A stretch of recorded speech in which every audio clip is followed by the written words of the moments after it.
Hello guys, I hope I do find you well. Today it is such a wonderful day that the Lord has made.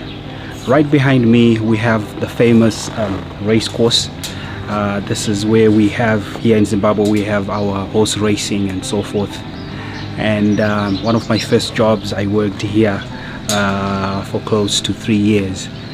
And in my tenure, one of the things that I learned was that as horses are racing, they would wear blinders or blinkers on their eyes. And what these blinders or blinkers would do is that they would prevent the horses from seeing the rear or from seeing sideways. So today, that brings me to my message today. Today I just want us to talk about running our race, because I do believe that if as humans we do not put blinkers or blinders on our eyes, we will continue looking at our rear, speaking of our past. And I know most of us, we don't have a very good past, and sometimes we can park there and destroy what God has for us in our future. Or we actually have in our past, we may have actually past victories, and it's also possible to park in the victories that you had many years ago. So today I just want us to talk about the race that is set before us. We're going to take our reading from Hebrews chapter 12, from verse 1. It reads, therefore, since we are surrounded by such a huge crowd of witnesses to the life of faith, let us strip off every weight that slows us down, especially the sin that so easily trips us up, and let us run with endurance the race God has set before us. So here the Bible is saying that we have got a great cloud of witnesses. Last week we spoke about faith, and we spoke a bit about the heroes of faith and what they managed to accomplish through the faith that they had. That's the cloud of witnesses that the Bible is referring to. And the Bible is saying that we need to remove the things that are weighing us down. Our past can weigh us down. Our past victory can weigh us down. Even as I spoke of the blinkers, how they would stop the horses from seeing on the sideways.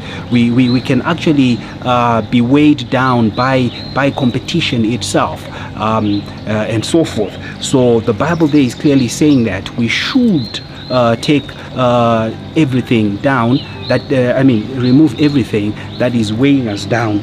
Today I just want to talk about 3 things that will help us to run this race that God has set before us. Number 1, I just want to talk about endurance. Remember, the Bible says that the race is not to the swift, but to those who will finish the race. So it's not about coming first, but it's all about enduring to the end. Number 2, we need to win from within.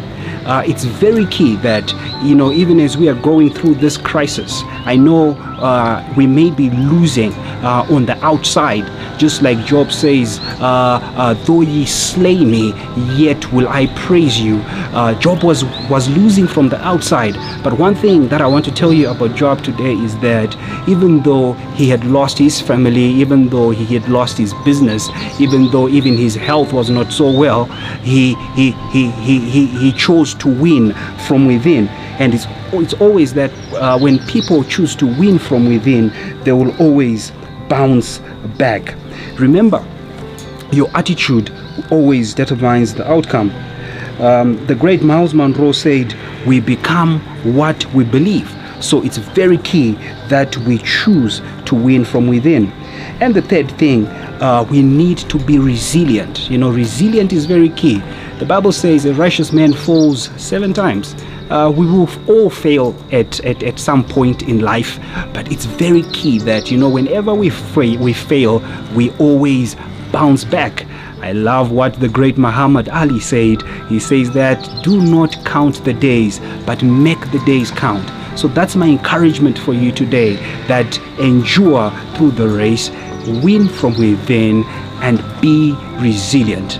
And to all those from Movement Church, I just want to encourage you guys to continue watching our services online. Yes, we are still going to be flighting our services online. You know, for those who are finding it hard, I would encourage you to watch the two services that we had previously, where Pastor Chipapa was talking about shifting with the shift and changing with the change. I do believe that it's time that we need to shift with the shift and also change with the change. I would also want to encourage you to go through our Wednesday night family life groups. Like I always say, that's the only place that we can grow as Christians. Until we meet again, may the Lord bless you.